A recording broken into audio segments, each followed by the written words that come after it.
Hey everyone, making yet another video of vintage sewing machine I've just restored.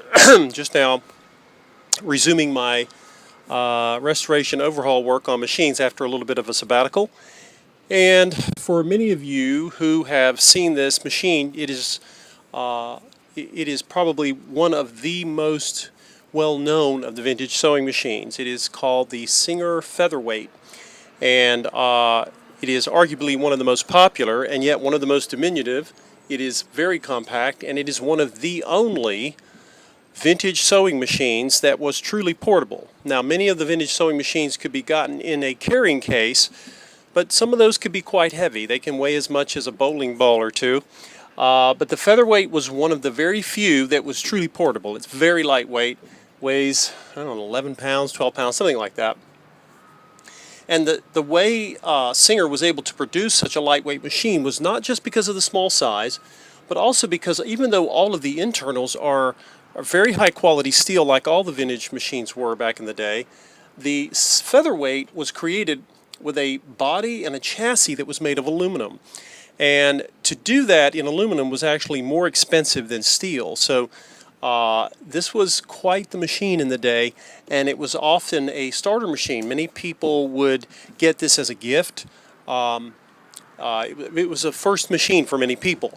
Now today, it is, in addition to being one of the few vintage portables, it is very popular amongst quilters because of the very famous rotary stitch that Singer created. Now they did this with many machine designs, but this machine and the Singer 301 have the same what's called a featherweight bobbin. It was a bobbin and a shuttle specifically for this machine. And when you're looking at the quality of a straight stitch, it matters in all sewing, but particularly in quilting, because people actually go up and see your stitches. So I'm actually doing this video today. It's been a long time since I did a video outdoors. I enjoy using natural light, and we've gotten spring has come early, so I thought, let me take the machine outside. It's easy to maneuver.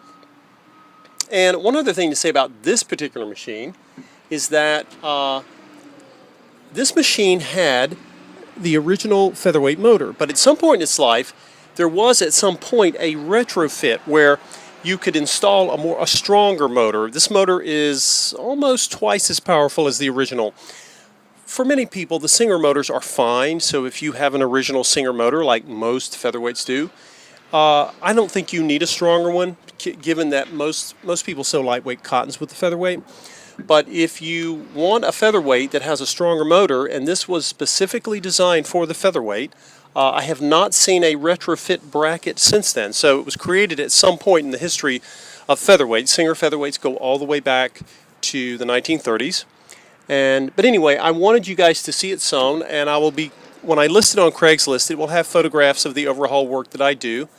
I always try to demonstrate with photography all of the restoration processes that I go through to get a machine ready.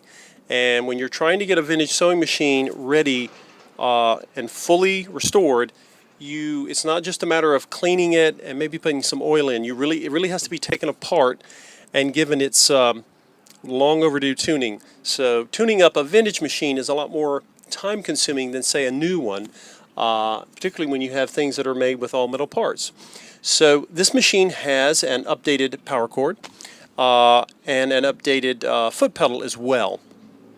And that's not unusual. With vintage sewing machines, you will often see things like soft parts that have been replaced. But anyway, for those of you who love Featherweights, if you're looking for one that's a little extra horsepower, that's how I got this machine. Like I say, at some point, someone in the past offered a special bracket that would allow you, and a special pulley, to get more torque and power out of a Featherweight. So this is the first one I've ever seen like this. So I don't know if they're rare, but I have yet to come across one of these in my 8 years. But anyway, I'll stop talking and start sewing here. And right now, you're going to see, I'm just letting the needle move a little slow so you can see its slow movement. Now I'm going to speed her up. Right now I have it on a short length stitch.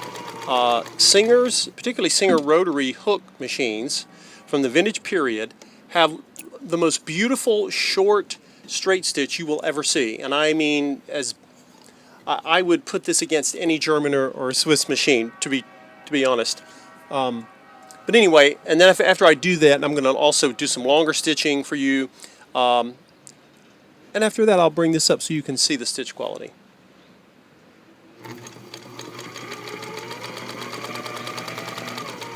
And of course, I can back tack. Now I'm going to go and, let's see, let's lengthen the stitch. One of the things you'll find with vintage machines is, even at their longest stitch length, the long stitch is not as long as more modern machines, and that has a lot to do with the requirements of fashion and sewing back in the past, and just the evolution of sewing design.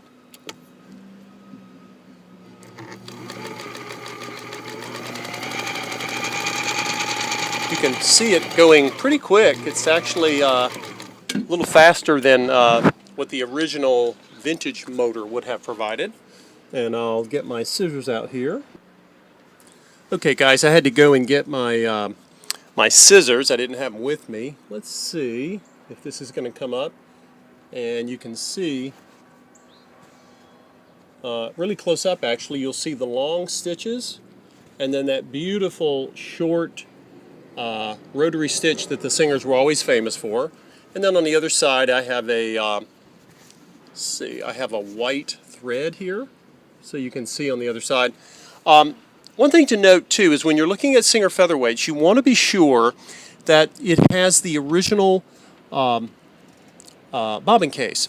Now you can get reproductions for featherweights and 301s. They share the same bobbin case, and those are fine. The best ones are made in Japan, and they're good, but there's a consensus that when it comes to this particular vintage model, not other Singers and other machines, because I've used reproduction bobbin cases before and had a lot of success with them, but the bobbin case for a featherweight is such a complex, amazing piece of engineering